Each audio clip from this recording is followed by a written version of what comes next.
Hello everyone, welcome to SSM Sharda Educations. So now we are going to see the video of July month's first week's current affairs. In that now we are going to see topics related to internal security, international relations, science and technology, and one topic related to society. So first in internal security we are going to discuss about the functioning of National Investigating Agency. So this National Investigating Agency is very important because it has taken over probe to June 28 killing of Taylor Kanhania Lal, 48 in Rajasthan, Udaipur, over a social media post supporting BJP leader Nupur Sharma. So what is this National Investigating Agency? Is that it is a central agency mandated to investigate all of the offence affecting the sovereignty, security and integrity of India. See, recently in the polity video of EC, we have discussed about Unlawful Activities Prevention Act. In that I told you that National Investigating Agency is the agency which will be investigating cases related to terrorism. So the same here, we are also seeing here that it's a central agency mandated to investigate all offences affecting the sovereignty, security and integrity of India, friendly relations with foreign state and offences under statutory law enacted to implement international treaties, agreements, conventions and resolution of United Nations, its agencies and other international organizations. Very, very important. It's a question of India's sovereignty, integrity and then security, friendly relations with other countries and our international relations. This can be a question in UPSC prelims. So it also includes Terror Act and their possible links with crimes like smuggling of arms, drugs, fake Indian currency and infiltration from across border also comes under National Investigating Agency. It has the powers to search, seize, arrest and prosecute those involved in such offences. Very important. They have a wide power. They can search, seize, arrest, prosecute those involved in such offences, and the headquarters is in Delhi.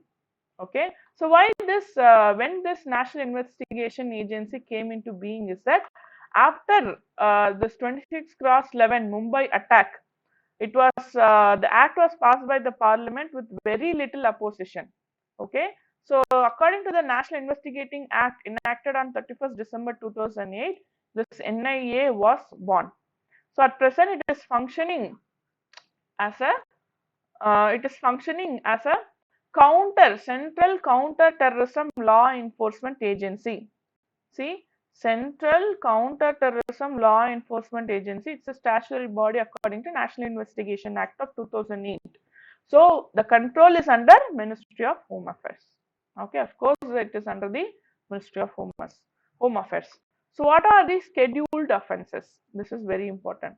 The list includes Explosive Substances Act, Atomic Energy Act, Unlawful Activities Prevention Act, Anti-Hijacking Act, Suppression of Unlawful Acts Against Safety of Civil Aviation, SARC Convention, Suppression of Terrorism Act, Suppression of Unlawful Acts Against Safety of Maritime Navigation, and Fixed Platforms on Continental Shelf Act, Weapons of Mass Destruction and their Delivery System, Prohibition of Unlawful Activities Act, and relevant offences under the Indian Penal Code, Arms Act and the Information Technology Act. See, they have included almost everything.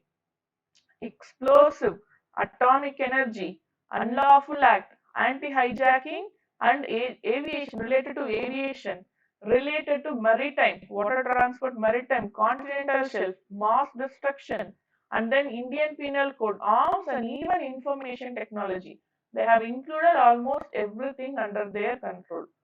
Okay, so National Investigation Agency is responsible for the implementation of all these acts.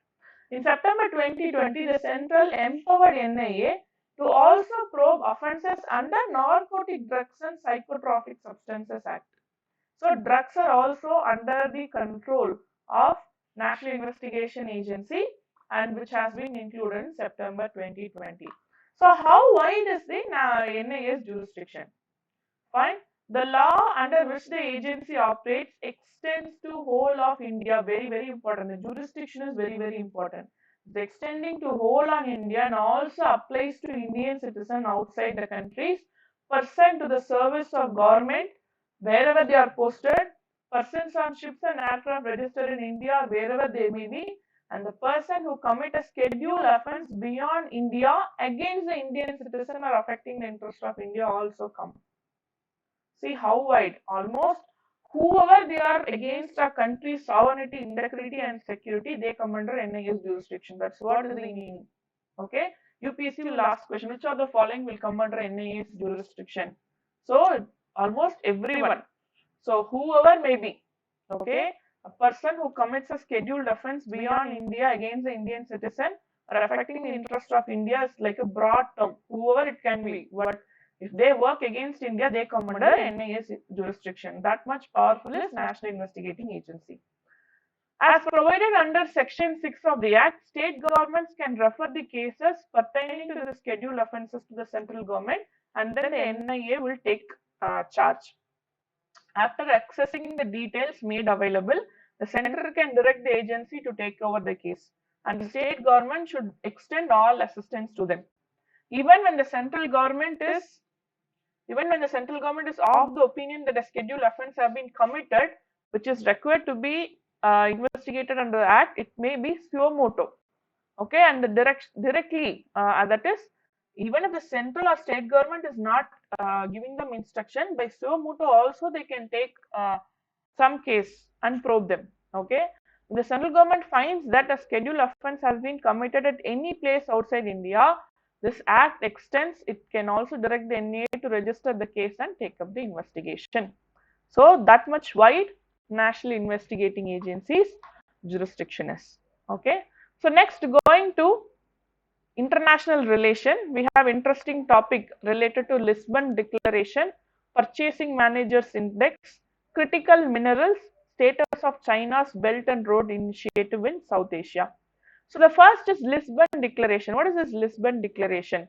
So recently, all 198 members of United Nations unanimously adopted the Lisbon Declaration over ocean conservation. Simply UPSC question will be, Lisbon Declaration is regarding which of the following? They will be giving various options, and ocean conservation will be one of the options. This is one of the most important potential current affairs because all 198 members unanimously accepted this Lisbon Declaration.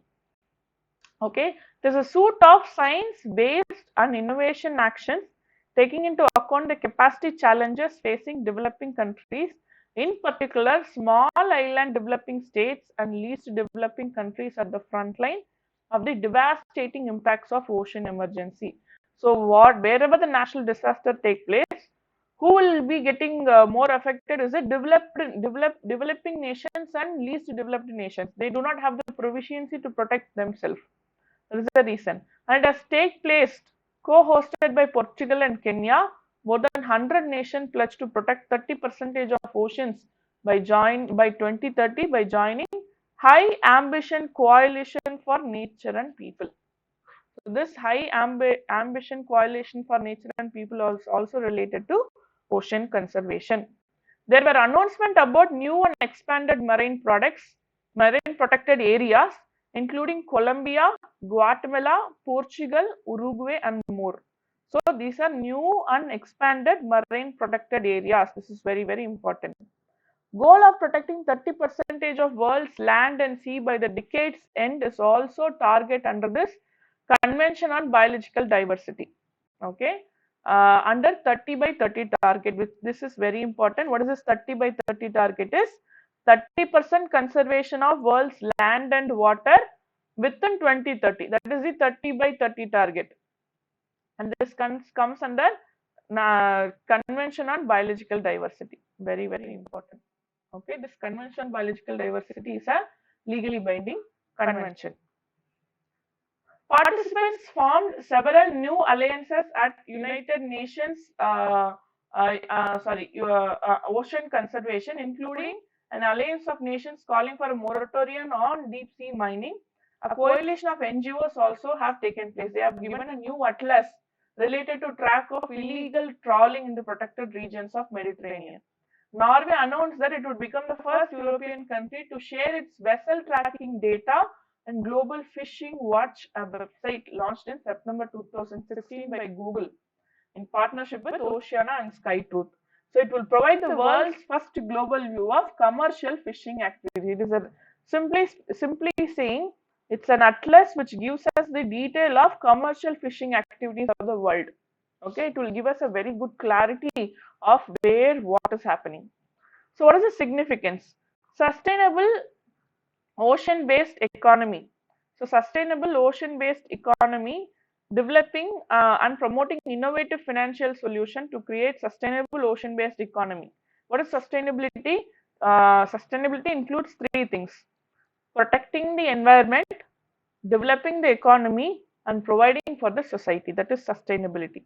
So financing solution to create sustainable ocean-based economy is the significance of this, and also restoring the harmony with nature through a healthy, productive, sustainable and resilient ocean is very much critical for our planet, our lives and our future.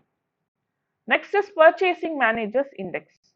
India services firms saw growth in new business and output accelerate to a 11-year high in June, as per the survey based S&P Global India Services Purchasing Managers Index.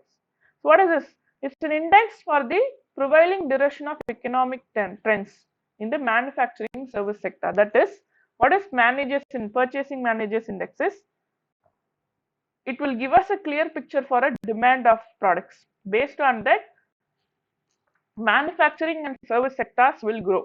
Okay, so it's a direction given to manufacturing and service sector. It's an economic indicator, and after monthly surveys of different companies, we get the proper data. There are two types of Purchasing Managers Index. What is this? Manufacturing PMI and Services PMI. A combined index is also made using both Manufacturing PMI and Service PMI. So I'm writing Purchasing Manager Index is equal to Manufacturing PMI plus Service PMI. Okay, it is compiled by IHS Markit from responses to questionnaires sent to purchasing managers in a panel of around 400 manufacturers based on companies' workforce and contribution to GDP. Survey responses are also collected in the second half of each month and indicate the direction of change compared to the previous month.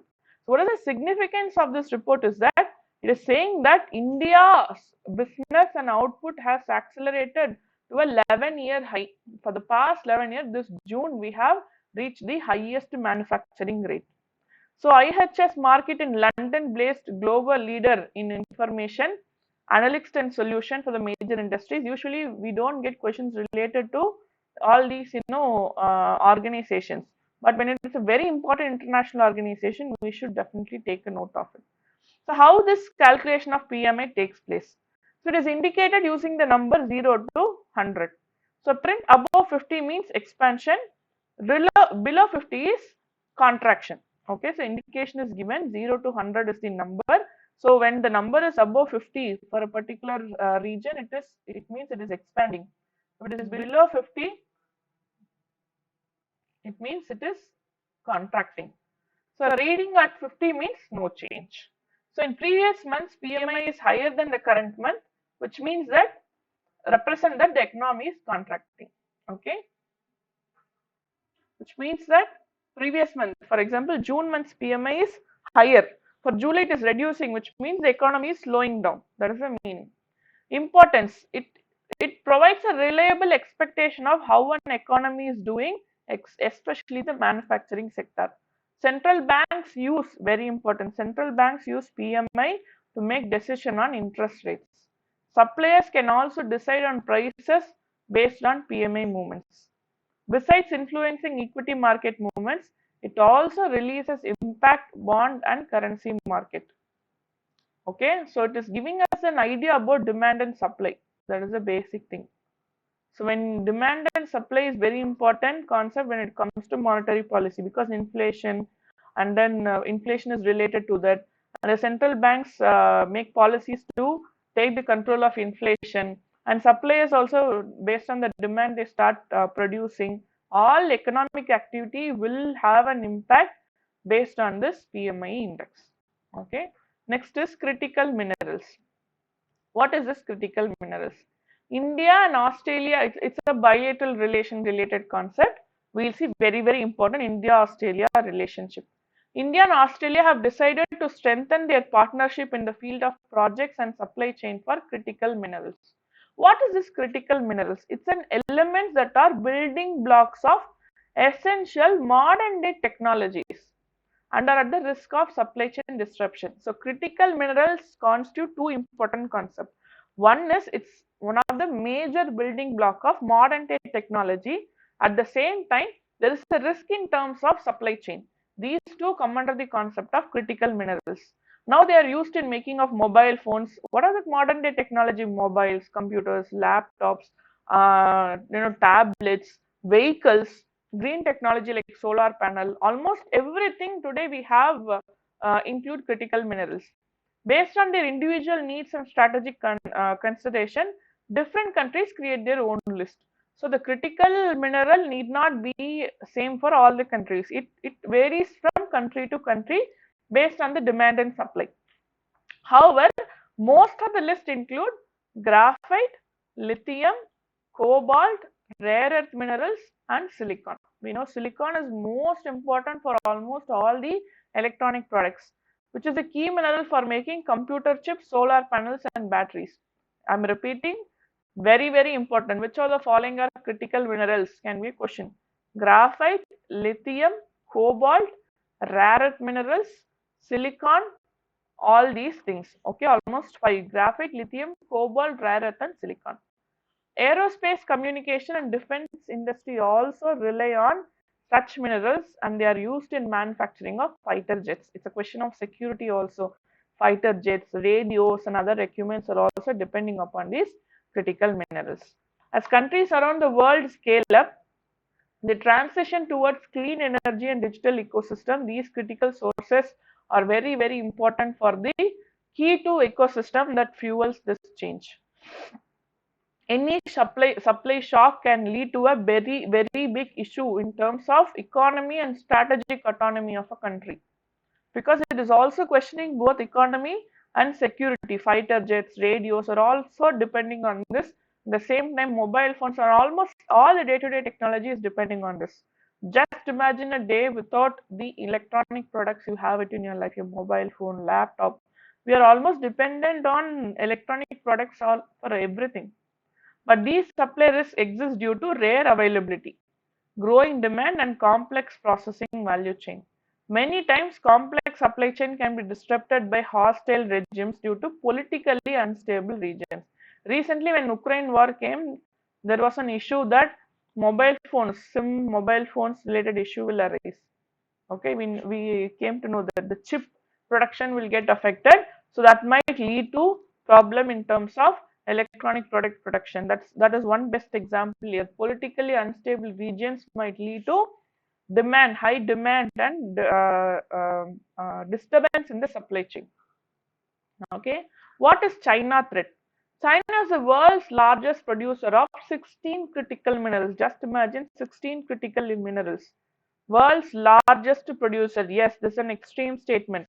There is a statement that China is the world's largest producer of 16 critical mineral. Yes, and they are alone responsible for some 70 and 60% of global production of cobalt and rare earth elements respectively in 2019.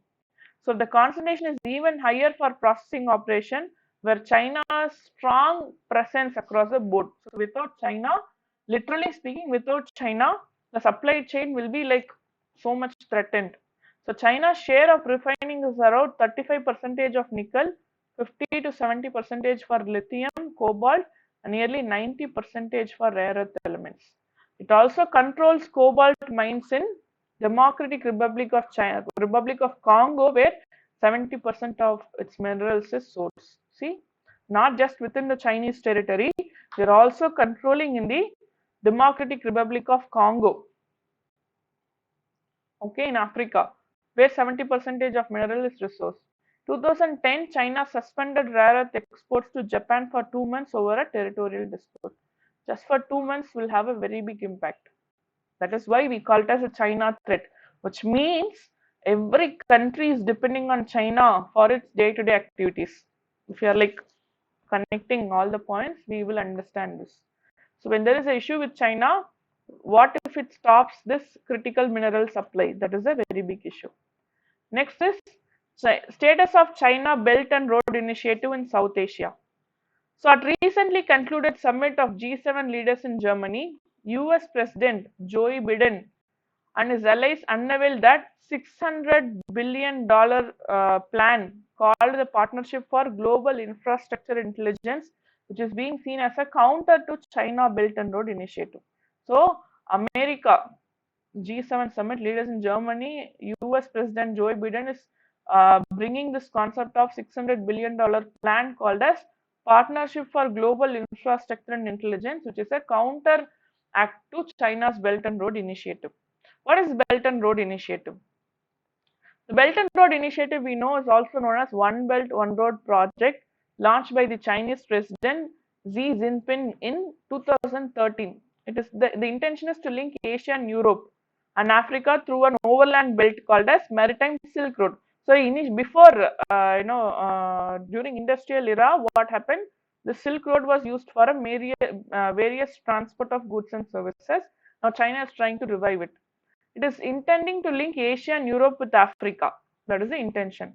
But it is more than as it involves. It is not just an economical activity. It is more of a strategical activity too. Because the export of Chinese capital, labor and technology can be transported, the use of Yuan province, the development of new ports, industrial hubs, special economic zones and military facilities under Beijing's auspices. So in the name of trade, China is trying to expand its strategic control. The land-based Silk Road economic belt, which consists of 6 land contours, oceans-going maritime Silk Road also come under this One Belt One Road initiative. Why has China launched it? First is bridging the infrastructure gap in Asia. So Asia being having a very good potential of manufacturing, China is trying to bridge the infrastructure gap. Next is economic motives of China. As we told that boosting the domestic growth in China will take place when it is having the control of trade route. Global leadership. But some feel that Belt Road Initiative is not just a economic motivation, it is having a higher political motivation. Okay, so it's a master stroke by China to establish itself as a world leading economy to spread its power, particularly in South Asian region at the expense of US. So what happens? China is trying to take over the market of US in the Southeast Asian nations. So this is all about international relations, internal security. So we'll be discussing about science and technology in the next video. Thank you so much. We'll discuss more concept in next video.